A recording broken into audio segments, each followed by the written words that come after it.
Perlu diingat, konten ini bukan untuk menyerang atau menjelekkan satu kepercayaan, melainkan berusaha menunjukkan sejarah, kajian teologis, dan opini dari Mimin. By the way, konten ini juga dibuat dengan maksud menjawab para polemikus yang mengatakan bahwa Alkitab sudah diubah dan dipalsukan. Dan ini merupakan part pertama dari part-part lainnya yang juga akan membahas revisi pada kitab-kitab agama selain Kristen. Jadi jika Sobat Sarung pun mau menunggu dan mendukung channel ini, silahkan di-subscribe dan share kepada teman-teman yang lain. Sebelum kita masuk dalam pembahasan inti, perlu diingat bahwa dalam pembahasan mengenai Alkitab sebagai kitab suci umat Kristiani, Alkitab diyakini oleh umat Kristen bukan seperti buku yang turun dari langit, sehingga tidak perlu lagi diterjemahkan atau disalin ulang.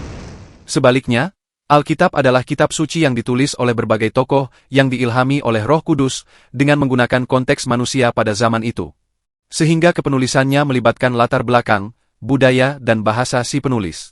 Sehingga tentu untuk dibaca oleh orang-orang yang hidupnya di zaman yang berbeda, perlu dilakukan penyesuaian lagi, baik dengan cara menyalin ulang maupun menerjemahkan teks pada Alkitab, agar sesuai dengan konteks zaman si pembacanya. Maka dari itu, adanya revisi pasti tidak akan terhindarkan dari Alkitab, karena Alkitab masih dibaca oleh orang-orang dunia di segala negeri dan di segala zaman. Pertama, kita harus sepakat mengenai arti dari revisi. Menurut KBBI dan setelah dikontekstualkan dengan teologi, revisi artinya meninjau, memperbaiki, sampai memperbarui demi tercapainya suatu ciptaan yang kualitasnya paling baik. Sehingga jelas, kalau kita meyakini bahwa kitab suci adalah sabda atau firman Allah yang adalah Allah itu sendiri, berarti tidak mungkin yang direvisi, atau diperbaiki, atau dibarui, adalah firman Tuhannya yang ilahi dan metafisik. Melainkan pasti adalah firman Tuhan yang bentuknya fisik, seperti kertasnya, bukunya, sampai tata bahasanya yang tertulis dalam kitab suci tersebut. Jika kita memahami hal ini, artinya kita tidak perlu memperdebatkan mengenai perubahan atau revisi yang menyangkut fisik firman Tuhan, tidak akan mempengaruhi metafisik dari firman Tuhan tersebut. Misalnya penambahan tanda kurung pada satu ayat, dapat dilihat oleh mata fisik kita sebagai sebuah perubahan ayat. Tetapi perubahan ayat itu tidak akan mengubah mata hati kita yang metafisik tentang makna inti dan tujuan dari ayat tersebut. Kenapa? Tentu karena kekuatan firman Tuhan yang ilahi dan metafisik itu sanggup melekat pada mata hati kita, bukan hanya ada di mata jasmani kita saja. Dari sini, saya bisa membagi revisi menjadi dua berdasarkan tingkat dampak atau pengaruhnya. Pertama, revisi mayor, yaitu revisi yang melahirkan adanya gerakan baru, doktrin baru, maupun teologi baru. Sebaliknya revisi ini juga dilakukan untuk mencegah gerakan, atau teologi, atau doktrin baru tersebut. Kedua, revisi minor, yaitu kebalikan dari revisi mayor. Revisi ini tidak melahirkan gerakan baru, dan tidak juga difokuskan untuk mencegah gerakan, doktrin, atau aliran baru. Revisi minor kebanyakan dimaksudkan agar mempermudah pembaca memahami maksud si penulis kitab. Misalnya, pada Alkitab terjemahan baru kedua, kata ganja pada 1 Raja-Raja 7 ayat 17 diubah menjadi balok, agar pembacanya memahami arti ganja yang digunakan penulis di ayat itu. Atau ada juga penambahan tanda-tanda kurung, yang sebenarnya di teks aslinya tidak ada. Pribadi tidak menolak bahwa Alkitab memang pernah mengalami perubahan dan revisi. Bahkan meski orang Kristen mengklaim bahwa revisi yang dilakukan itu tidak mengubah ajaran inti dari Alkitab itu sendiri, yaitu bahwa baik Perjanjian Lama dan Perjanjian Baru, mengajarkan bahwa semua manusia perlu juru selamat, atau Mesias, yaitu Yesus Kristus. Sepanjang sejarah Perjanjian Lama, diketahui, ada satu masa di mana telah terjadi revisi pada kitab suci, yaitu berupa penyalinan dan penterjemahan kembali Taurat Musa. Mitos dan sumber sejarah mengatakan, ketika itu Raja Nebukadnezar membakar kitab suci orang Yahudi, ketika mereka ada di bawah pembuangan ke Babel. Sehingga Ezra yang waktu itu berposisi sebagai imam, ahli kitab, sekaligus nabi, berinisiatif untuk merekonstruksi kembali kitab suci yang sudah dibakar.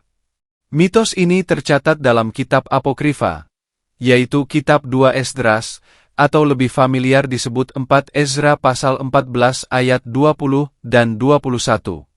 Ada yang beranggapan bahwa dengan dibakarnya Taurat dan kitab para nabi, maka besar kemungkinan waktu itu, Ezra mendapat salinan dari orang-orang Samaria yang memegang salinan Taurat Musa.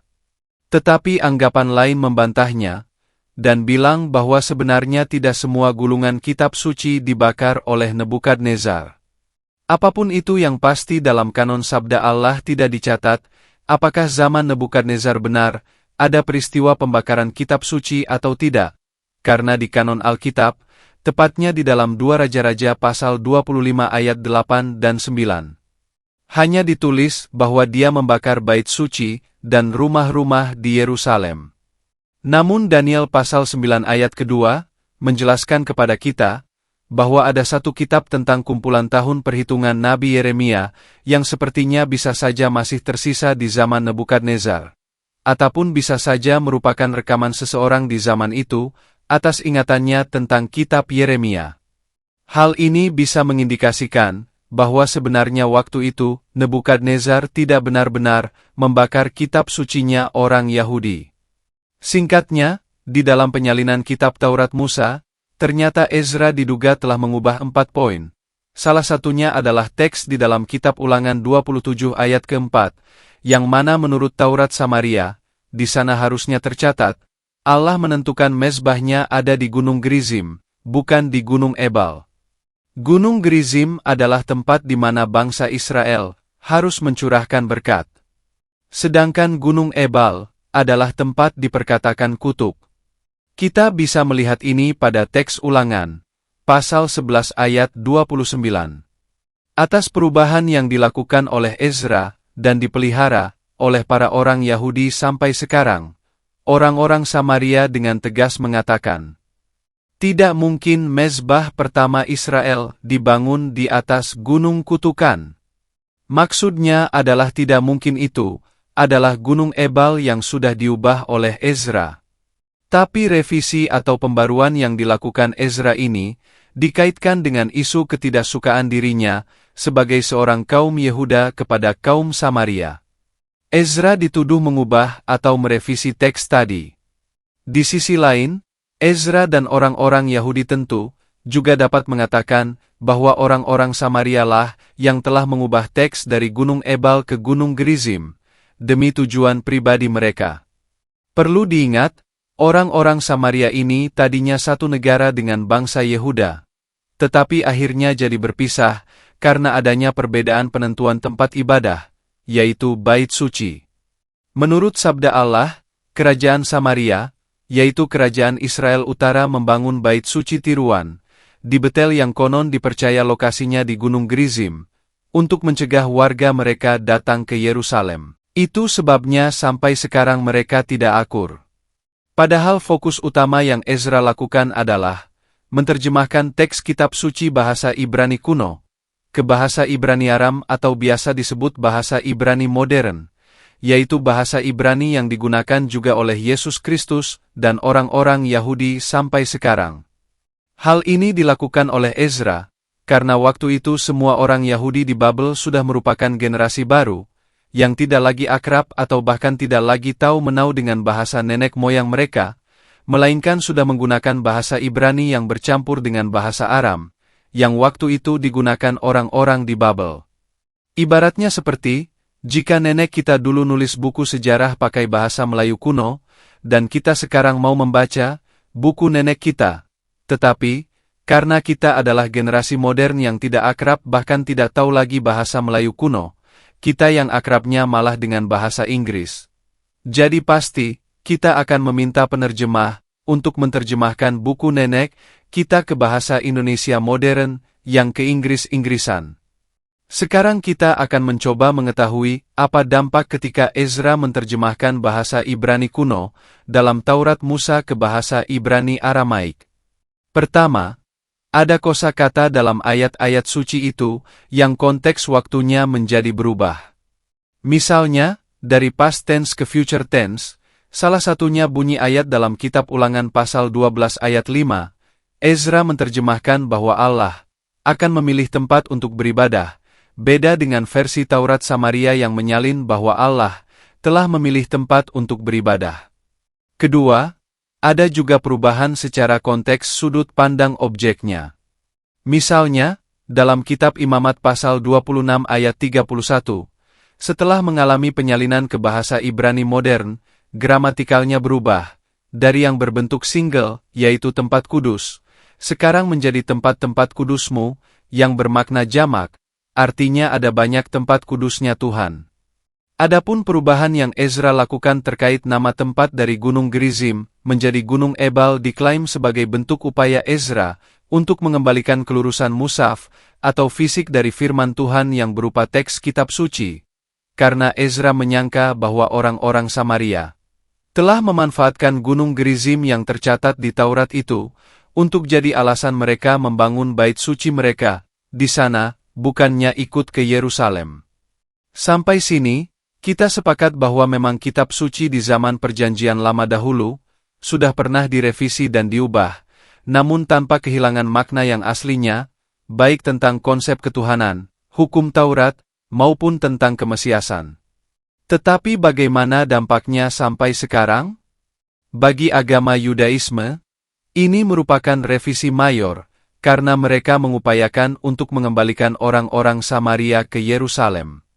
Tetapi bagi Kristen, ini adalah revisi minor, karena sudah clear, Tuhan Yesus sendiri sudah mengatakan, "Percayalah kepadaku, hai perempuan, saatnya akan tiba, bahwa kamu akan menyembah Bapa bukan di gunung ini, dan bukan juga di Yerusalem. Kamu menyembah apa yang tidak kamu kenal. Kami menyembah apa yang kami kenal, sebab keselamatan datang dari bangsa Yahudi. Tetapi saatnya akan datang dan sudah tiba sekarang, bahwa penyembah-penyembah benar akan menyembah Bapa dalam roh dan kebenaran, sebab Bapa menghendaki penyembah-penyembah demikian. Allah itu roh, dan barang siapa menyembah Dia, harus menyembahnya dalam roh dan kebenaran." Jadi meskipun sampai sekarang Yahudi dan Samaria bertentangan mengenai mushaf Taurat mereka, tetapi di dalam Perjanjian Baru, Tuhan Yesus sudah mengatakan bahwa pengikutnya tidak akan menyembah lagi di Yerusalem maupun di Samaria, melainkan di dalam alam roh, di mana roh sendiri tidak dibatasi oleh dimensi fisik, seperti gunung, gua, ataupun gedung-gedung tempat ibadah. Jika kamu mau beribadah di dalam laut, kamu bisa lakukan. Jika kamu mau beribadah di dalam kuburan, kamu juga bisa lakukan. Bahkan jika kelak kita sudah bersama dengan Tuhan Yesus, maka kita bisa beribadah kepadanya setiap saat di sorga. Sekarang orang Kristen perlu buktinya, bahwa perubahan atau revisi yang pernah dilakukan Ezra adalah revisi minor yang bahkan tidak berpengaruh kepada iman Kristen. Lembaga Alkitab Indonesia, sebagai lembaga yang berwenang mencetak Alkitab yang paling banyak dibaca oleh orang Kristen di Indonesia, bahkan tidak mengubah hasil revisi Ezra ke bentuk semula, atau ke bentuk teks Samaria, yang secara usia teks Samaria adalah yang paling tua di antara teks-teks kitab suci yang utuh. Lai malahan tetap mempertahankan apa yang Ezra sudah tulis dan sudah revisi. Tentu saja, Lai sudah mengetahui adanya isu mengenai perubahan dan perbedaan mushaf ini, tetapi toh, Lai tetap mempertahankan revisi Ezra. Saya pribadi meyakini bahwa apa yang dikumpulkan oleh para rabi Yahudi, termasuk oleh Nabi Ezra, juga merupakan bagian dari sejarah yang disingkapkan Tuhan lewat sabdanya di Alkitab. Jadi, meskipun sejarah mencatat bahwa tangan manusia pernah berusaha mengubah teks dalam Alkitab dengan apapun alasannya, tetapi itu segera disingkapkan Tuhan, sehingga sekarang kita tahu kebenarannya dan belajar dari sejarah itu. Sama seperti jika saya orang yang jahat, maka bisa saja saya mencetak Alkitab baru dengan mesin printer, dan saya tambahkan kata-kata baru dan titik koma ke dalamnya, kemudian saya akan memperbanyaknya. Kalau Tuhan tidak berkehendak bahwa manusia akan tertipu, maka orang akan segera sadar, memprotes dan memboikot Alkitab yang saya cetak itu. Dan kalaupun ada yang saya ubah, sudah pasti saya akan ubah yang minornya, karena kalau saya ubah yang mayornya, pasti orang akan gampang tahu bahwa saya telah memalsukan Alkitab. Makanya sekarang orang bisa memilih mau ikut mushaf orang Samaria, atau mushaf Yudaisme. Sekarang, apa jadinya kalau Tuhan tidak menyingkapkan semua ini? Harusnya semua orang Samaria sudah terbawa arus revisi dari Ezra. Tapi sekali lagi, bersyukur karena Tuhan sudah menyingkapkan adanya perubahan yang ditulis oleh Ezra, ataupun orang-orang Samaria ini, sehingga dengan kebijaksanaan, Lai dapat memilih untuk mempertahankan salinan Ezra atas Pentatuh. Ingat, sesuai sabda Allah dalam teks Ibrani pasal 4 ayat ke-12 dan 13. Sebab firman Allah hidup dan kuat dan lebih tajam daripada pedang bermata dua manapun. Ia menusuk amat dalam sampai memisahkan jiwa dan roh, sendi-sendi dan sumsum. Ia sanggup membedakan pertimbangan dan pikiran hati kita. Dan tidak ada suatu makhluk pun yang tersembunyi di hadapannya, sebab segala sesuatu telanjang dan terbuka di depan mata Dia, yang kepadanya kita harus memberikan pertanggungan jawab. Jadi, kalau kalian para polemikus masih mengatakan bahwa bisa saja kalau Ezra tidak merevisi, maka Kristen tidak akan ada. Jadi revisi Ezra itu mengubah sejarah kelahiran Kristen. Saya katakan sekali lagi, faktanya, Tuhan Yesus lahir ke dunia setelah adanya polemik perubahan oleh Ezra tadi, dan para pengikutnya justru semakin bertambah setelah dunia tahu bahwa Ezra pernah mengubah teks kitab suci. Jika secara minor, revisi yang dilakukan oleh Ezra tidak berpengaruh terhadap Kristen, sekarang, apakah dalam sejarah Kristen pernah ada revisi atau perubahan teks Alkitab yang berpengaruh secara mayor, yang dampaknya melahirkan aliran baru, atau mencegah aliran baru? Pastinya kita semua sudah tahu, bahwa pecahnya kekristenan Timur dan Barat, Katolik dan Ortodoks, Katolik dan Protestan, adalah dampak sekaligus latar belakang adanya revisi atau perubahan teks Alkitab secara mayor. Namun sekali lagi, bahwa perubahan atau revisi ini tanpa mengurangi ajaran atau dogma inti mengenai ketuhanan dalam Kristen.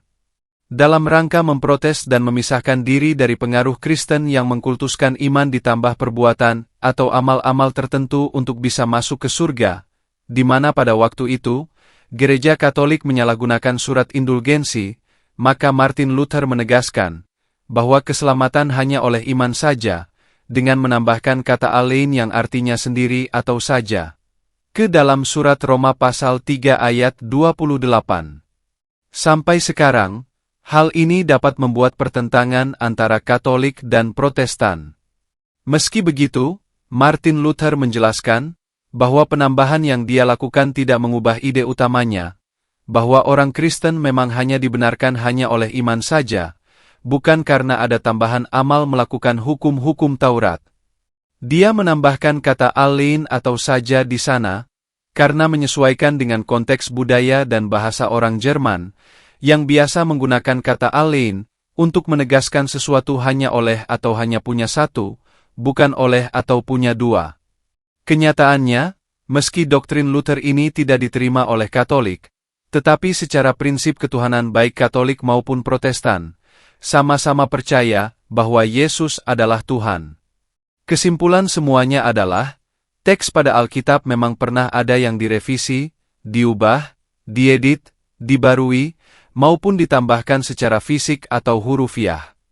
Namun sekali lagi, itu semua tidak mengubah dan tidak berpengaruh besar terhadap ajaran inti dari kekristenan, yaitu bahwa sejak zaman Perjanjian Lama sampai Perjanjian Baru, manusia membutuhkan sosok Mesias atau juru selamat atas dosa dan kelemahannya, dan rencana Allah ialah mengutus Yesus Kristus sebagai Mesias atau juru selamat kita.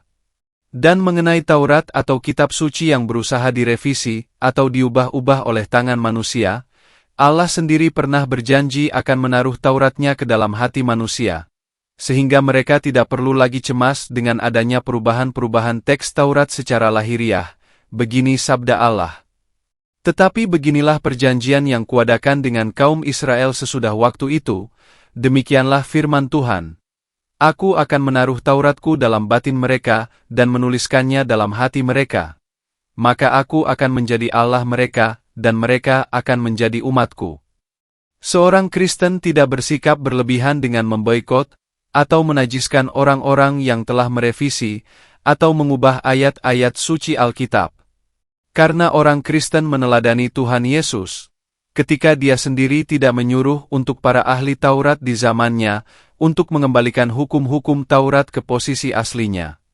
Ya, Yesus hanya mengecam tindakan mereka, karena tindakan mereka membuat orang-orang yang mau belajar kitab suci menjadi susah. Tetapi ia menjawab, "Celakalah kamu juga, hai ahli-ahli Taurat, sebab kamu meletakkan beban-beban yang tak terpikul pada orang, tetapi kamu sendiri tidak menyentuh beban itu dengan satu jari pun. Celakalah kamu, hai ahli-ahli Taurat, sebab kamu telah mengambil kunci pengetahuan. Kamu sendiri tidak masuk ke dalam dan orang yang berusaha untuk masuk ke dalam kamu halang-halangi."